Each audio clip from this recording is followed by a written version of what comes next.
First up today is AOA attraction recipient One World Observatory in New York City. Here are the Vice President of Legends Attractions and Vice President General Manager of One World Observatory, John Urban, and President and Creative Executive of the Hedema Group, Phil Hedema.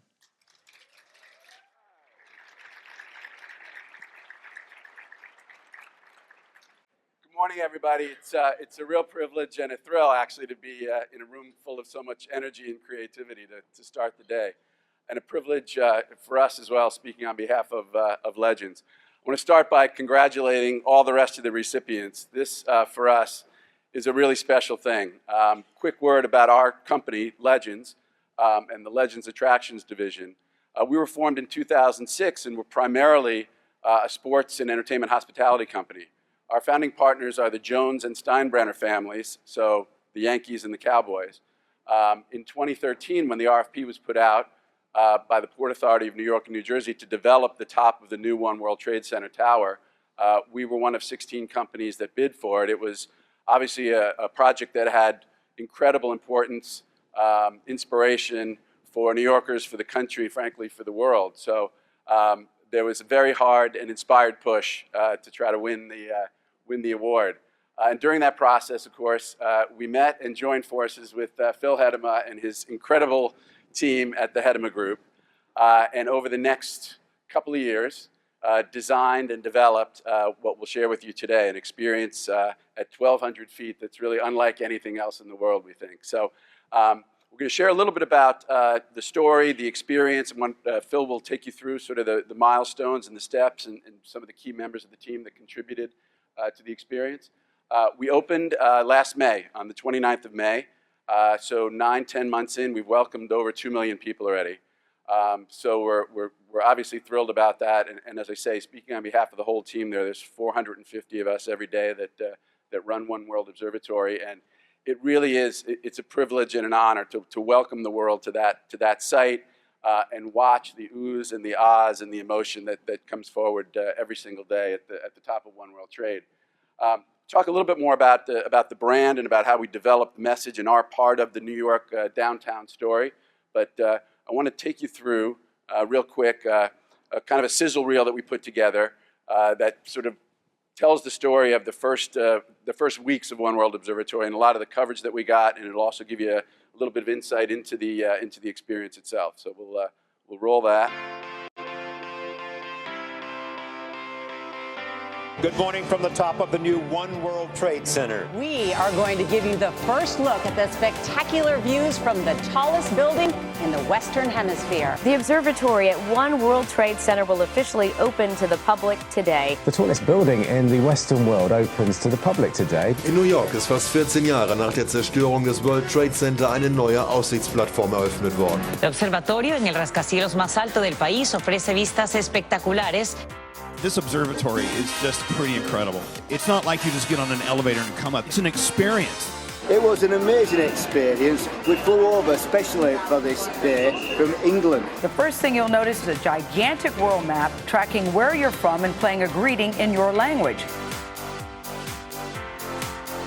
The observatory in One World Trade Center officially opens next week, but our Robert Moses got a sneak peek. One World Observatory is a story that begins at the beginning in an exhibit called Voices. This is construction workers who are going to outline what it meant to them to put this building back up. It took 9 years and more than $3 billion to build the tower.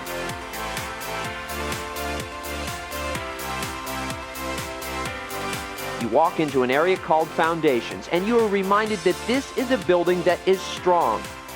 It is at this point that you enter the coolest elevators you will ever ride in. I want you to see the elevators now. The ride to the 102nd floor is a visual history lesson. The elevator ride that's really unforgettable. Visitors will see a stunning time lapse. It spans 515 years of the Manhattan skyline.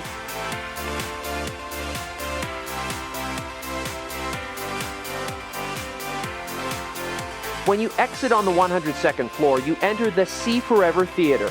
New York flies by on screens in front of you for about 2 minutes. And then those screens rise to reveal a north-facing view of the city that takes your breath away. It is one of the most stunning views you will ever see. Ride 102 stories up to the top of One World Trade Center, and the view is anything but ordinary. We are being treated to astonishing views from here at the One World Observatory operated by Legends. The observatory gives visitors a panoramic view of the city, and it has high-tech exhibits, too, to show the city's history. This is City Pulse. And here we are at the Sky Portal. From up here, you get a view of the street below. So this is a video view of 1,700 feet straight down.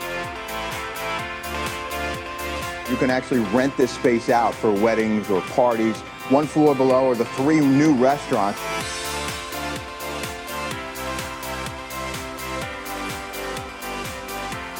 This is the kind of place where you just want to spend the whole afternoon here. We wanted to do something where people would come away and say, wow, that was a whole experience.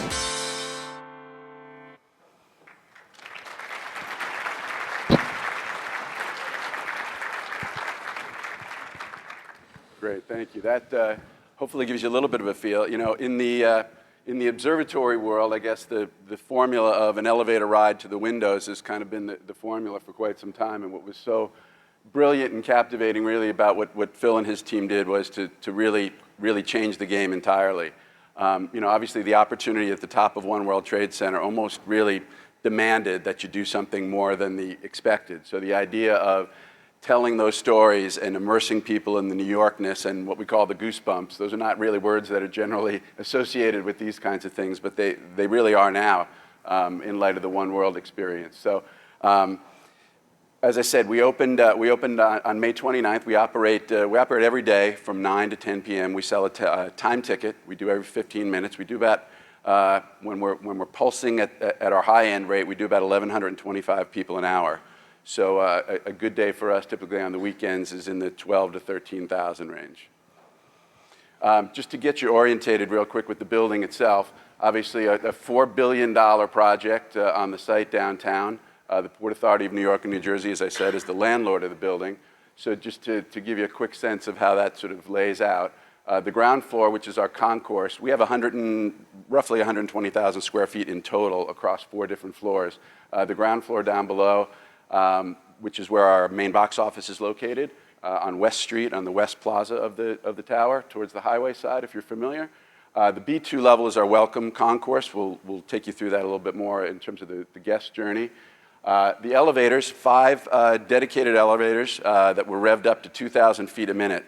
It was very important to Phil and the team to get folks up to the top sort of quickly and in an inspired way, and I think we achieved both of those things in spades.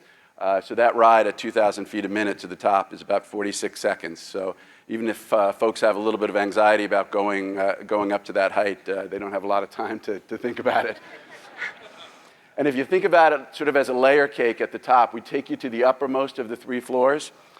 We deliver you to the 102nd floor, and then your journey, the path takes you from 102 to 101 to 100. On 102 is where we have our See Forever Theater, and the rest of that is a 9,000 square foot private event space. So it holds up to 300 people, and we do a whole range of corporate hospitality, private events, weddings, TV shows, product launches, etc. On the 101st floor, you saw a little bit of a reference in the video to our restaurants. We have 2 restaurants and a cafe, and those are available to folks that are ticket holders. So, you know, the analogy, I guess, would be if you want to eat at a restaurant inside Disneyland, you have to have a ticket to Disneyland. Same with us here at One World on 101. The bar, which faces west over the river at sunset, has become kind of the place to be for sunsets in New York. And the restaurant is only 58 seats, with all the seats facing the north skyline view, and it sells out every single night. So we're really pleased and excited about how that all is going. And on the 100th floor, of course, that's the main observatory floor. So your journey, it's self-guided, sort of untimed other than your entry. Dwell time runs about 45 minutes. And on the 100th floor, you get the 360-degree views all the way around the city. These 2 words are really important, and I'm going to let Phil dive into it because, you know, at the core, this is a creative award. And, we as owners and operators are frankly humbled by the level of creativity and thought and inspiration and emotion that Phil and his team were able to evoke, not to mention breaking all kinds of new barriers with technology and things that had never been done before. And he'll share some of the challenges and milestones related to that. But these two words are really what we built our brand around. As the project was started, if you know about sort of Lower Manhattan, it was really important for us and for the project team to understand what our part was in that downtown puzzle. Obviously, many of you are familiar with the 9/11 Museum, the Memorial Plaza, et cetera.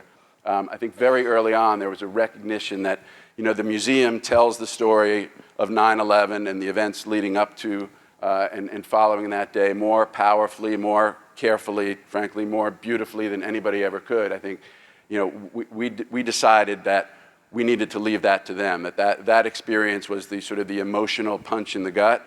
We wanted to be the fist pump. We wanted to be the story about the new tower back on the skyline and the optimism and the look ahead and frankly the goosebumps that sort of flow from that message. And these two words really sort of distilled that, not just from a branding and marketing standpoint. These are words that have carried our campaign all around the world. But I think Phil will certainly share for his team. I mean, these were words that he came up with. These two words became the North Star really for the project development and the sort of the creative direction as well. So that optimism, that look forward, not just the amazing views, it's the greatest view in the world, in our opinion, but everything else about it that sort of captures the One World experience. So with that, I will very happily hand off to my friend and colleague. Thanks, John. Thanks, Phil. I want to start out by saying, and this is no BS, Legends was the best client we have ever had in our company's history. It was an amazing collaboration. And this project was an amazing project. And it wasn't just the Hedema Group. It was an amazing A-class team of partners that we worked with, many of whom are in this room. I'm going to try and acknowledge as many as I can tonight, but please check the program because that's the only reason this happened. Every once in a while you get to do a project, and I think I've been lucky. I feel like I've gotten to do a handful of them, where it's so much more than a project. It's much more than just a job. This was an unbelievably important story to tell, to take a very sensitive subject and kind of acknowledge and understand the past, but recalibrate everybody's experience and help the world look forward. And we tried to find a way to do that, and I hope we succeeded a little bit. And that's what See Forever is all about. See Forever has three meanings to it. See Forever can mean a long distance, I'm going to see a long way. It can mean a chronology, see forever, see for a long time. But it's also an idea, a vision, see what forever is all about. And the idea of this building being rebuilt and the phoenix rising from the ashes was really sort of our North Star, as he said. We knew going in that this project was not about what happened on 9/11. It wanted to be about looking forward, but we also were very aware that not one person would step in this building and not have that on their mind. So there is a subtext to everything we did that relates to that. I have to talk fast or we're going to not get to questions. So I want to walk you through the project now quickly. This is the entry level where the ticket booth. Port Authority said you can't have lines on the plaza, et cetera. Fortunately, our ticketing system, I think, nobody that's come to buy a timed ticket, has ever missed their timed entry. Some people come and want to wait in line for 2 hours because they get nervous, but we process people through pretty efficiently. I'm going to skip the fly through because it's faster to talk through things. When you get down, you enter on the main level, you take an escalator down to the concourse level. This is the Observatory portal. And when you go through there, we scan your tickets, and that takes you into the Welcome Center. This was a project that Stimulant, one of our partners, worked on, a fantastic algorithm that detected the origin point of every person that entered the observatory, and it shows up on that map as a ping. It calibrates all of that up above, and the language that's scrolling over to the right changes based on who's entering at any given time. So we're acknowledging who's coming in the building, and the messaging really was there. This is everyone's building. This has been the World Trade Center since the 40s, long before the Twin Towers were built. It's been a crossroads, a nexus point. And so we wanted that long view of history and to reinforce the fact that this is still a crossroads point and will be for a long time in the future. And the people that come to this building, even to visit it, are part of that. Moving from there, we go into Voices of the Building, which really sets the tone. Mousetrap, who was our partner on this, did an unbelievable job. We talked to almost 100 different people involved in the construction of this building, everything from the architects and the engineers, but to the workmen, the laborers, the steel workers, the security guards, over 100 hours of footage, and they did the most artful job of editing that down into 3 pulses that really take you through not just what it took to build this building, including the hurricane that struck the building, delayed it, on and on, but what that meant to those construction workers, many of whom were second and third generation. Fantastic job, fantastic. And some fabulous Christie tiles, by the way, really beautiful. You move from there into what we call foundations, and this was kind of to set up what was to come, but the fact is no skyscraper in Manhattan could stand up if it weren't for the granite that sits at the bottom of the island. And we wanted to use that as a metaphor for the strength of this building and the power that allows it to rise so high in the sky. So we take you through that just before we lead you into the elevator. And we had some fun with the elevators. We wanted to do something different. We had a captive audience, but also it was a way to, again, contextualize this in a much bigger time scale than just 2001 to 2016 and onward. So when you get in that elevator, you still see the granite, which is right where you've been. And as you pick up and leave, actually the walls of the elevator are high definition media video. When you break through the surface, you see Manhattan all around you, but you don't see Manhattan today, you see it 700 years ago. And as you go higher and higher, you see Manhattan form around you, so that by the time you get to the top of the building, we've reached today, and the building actually built itself around you. It's the only place we actually refer to the Twin Towers, because you can see them go up next door, and you can see them just vanish at that point in the timeline. If you're not watching, you miss it completely. But it's a fantastic experience. It's less than a minute long. This idea came after those elevators were already ordered and the shafts had been built. So then it was a matter of, well, how do we do this? The elevator company told us we were crazy. Many times. Elevators are not built with the kind of power that it takes to power those screens. They're not built with the kind of ventilation for the heat that's generated, on and on and on. I'll make a long story short and say we solved all those things, but it was a lot of arm twisting. Legends committed to building an entirely secondary catenary system, wiring system, that as a cable system, custom extruded cable, magnetic cable that slaps the side of the tower, the shaft as it goes up and down, to power these. I don't want to tell you what that cost and the engineering it took to do it. The fascinating thing is the elevator company that wouldn't help us very much at the beginning, and we had to kind of force to do this. Once we did the first mock-up and they saw what it was going to be, they got religion, they got very excited about it and got very helpful. And this went on to win the Elevator of the Year award.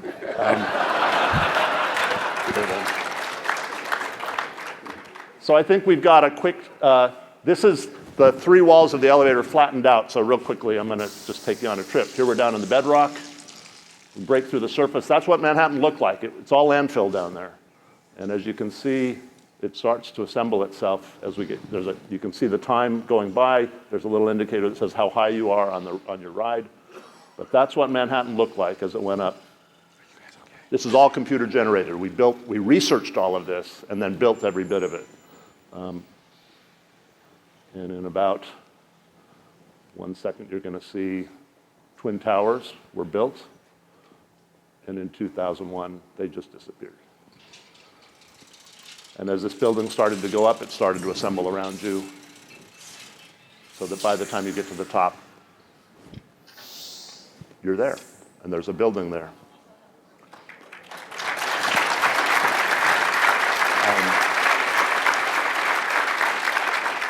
I really have to take my hat off to Blur Studios, who did the CGI on this, and just an absolutely amazing job. Anybody from Blur here?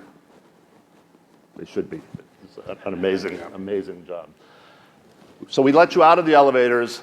We looked at every observatory we could around the world, and the thing I always hated was most of them take the best asset they have, which is the view, and just take people up to an elevator and send them out and say, go find it yourself. We wanted to be a little bit more intentional and make a moment out of that. So when you get off the elevators, you actually step into what's called the See Forever Theater, which is multimedia projection mapped presentation over all these faceted panels.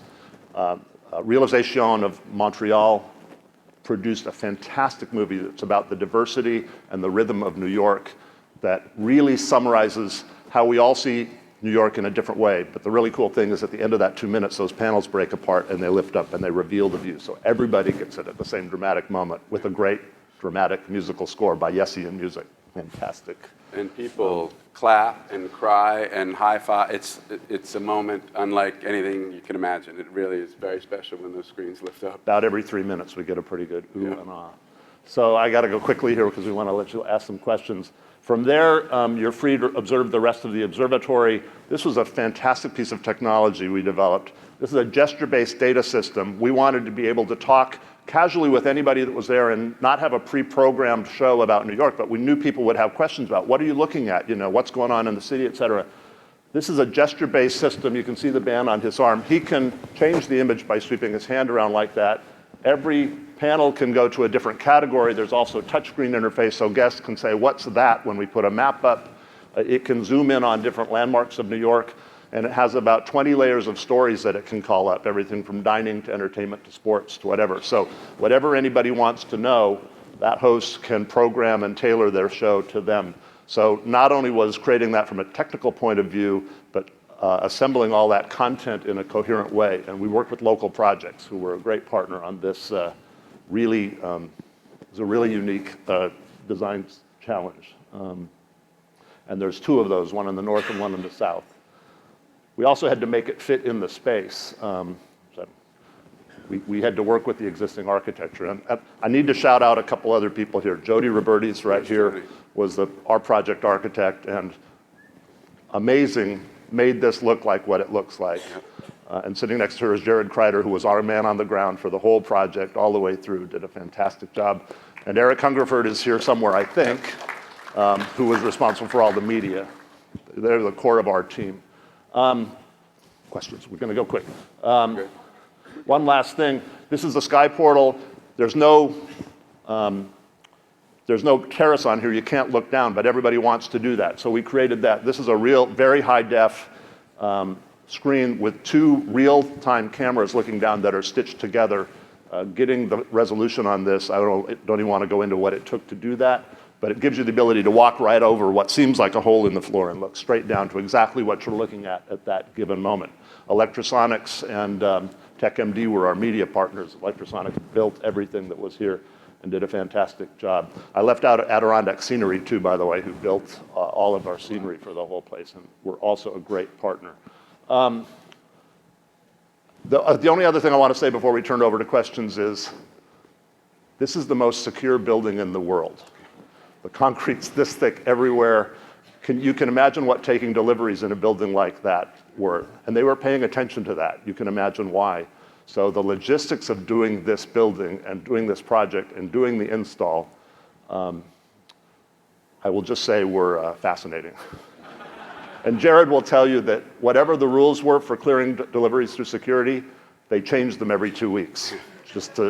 And so that was the other level of excitement we had to do to execute this project. Two other partners I want to mention, Montre Anderson DeMarco, who was our local New York architect partner, were really great, and they did all the final coordination with the Port Authority, building department, et cetera. And then JRM Construction, you know, you hear horror stories, at least I always had, about working in New York. And we couldn't have had a better partner or somebody that cared more about the build out of this than JRM, our partners. So I wish I could spend more time thanking the team, but I want to let you ask questions. So anybody got a question? We've got microphones that we can bring around.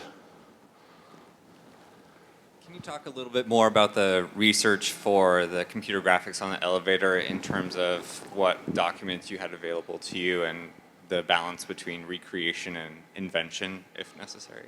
Well, there's a lot of databases that are out there to start with that we started with. There's the Manhattan Project. So we started looking at those, but literally did research. Obviously, paid more attention to the immediate terrain, especially when we were down low, because you can see that very specifically. But it's quite accurate, and we've actually had a number of historians come through. Early on, we found one mistake that we corrected because somebody pointed it out. It's about as good as you can get, I think, based on what we know now. There's also, by the way, a daytime and a nighttime version of that. So depending on what time you come to visit, you get a different experience. And the other thing I didn't mention is going down is a different experience completely. But I don't want to tell you what that is because you have to go to New York to see it. And it's really cool. Anybody else? Hi. Okay.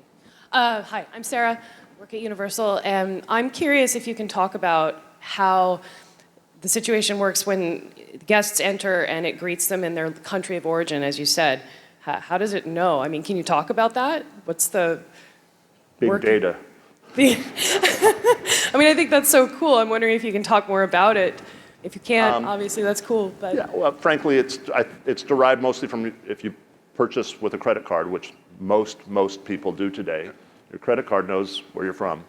So it just tells us that right away, and we just accrue all that data. If you don't buy it with a credit card, there's a simple way that the teller can enter in your point of origin. But it's pretty straightforward. That collection piece is pretty easy these days.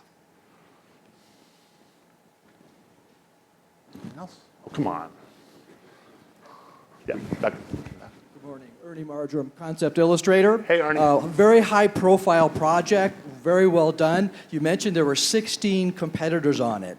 What was it about your team that got you the job? I will tell you, usually you do a project like this and you enter a competition and you submit a concept and don't have enough time to develop it, but you put an idea out there and you submit it and it's reviewed. And then when you really get the job, you go back and you start over and you really design it sort of along those lines.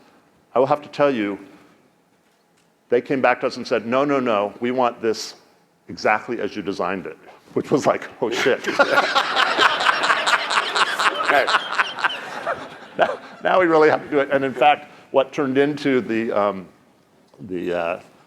data ring was hopefully going to be something else. But this was actually, I think, ultimately a much better solution. But even that, we had to go back and get new approvals because the attitude was you really captured the essence of the story. And I think it was the positive nature and I think to some degree the arc of experience we were able to create, which is something we always try and do in every project we do, that would mean something to the audience and create a memorable and a different experience. Right. So it was a creative and a financial package, obviously. Yes. There was a budget. Yeah, there was a budget. So the Port Authority was looking to monetize the opportunity, obviously. We have a couple minutes left. Oh, it's not working. Oh, Laura Cabo from Imagineering. I just wanted you to talk more about that process. The 16 folks, did everyone enter a competition idea? Was there a set of interviews? And then how was the design pushed along? Was there a board? Was there some sort of folks that were overseeing kind of operational line of business? Could you talk more about that? Well, I can't speak to the other 16. I know there was a very, very formal, one of the most complex application processes, a lot of submittal material, et cetera, that had to be done. A protracted interview experience following that, where I think they had narrowed it down to 3 finalists, and we went multiple times back for interviews. Once we had gotten the contract, obviously there was some business terms that had to be arrived at that John could speak to, but from a design point of view, it really was a combination of the Port Authority and the Land Board, which is the Durst organization. And by the way, once we got the job, there were all of these things. By the way, you can't touch the marble in the lobby. You have to, it has to be preserved. I can't. There were a lot of constraints on how we had to build this in this building that made us stand on our head and figure out how to do things. But other than that, as long as we were following our design, that was their criteria. We just couldn't vary from the design that they'd already approved. And I will also have to say that Legends have a client that literally says, we hired you because we want your vision, and they made it their job not to approve us, but to support everything we did and to let us help shape that experience, which is not typical always.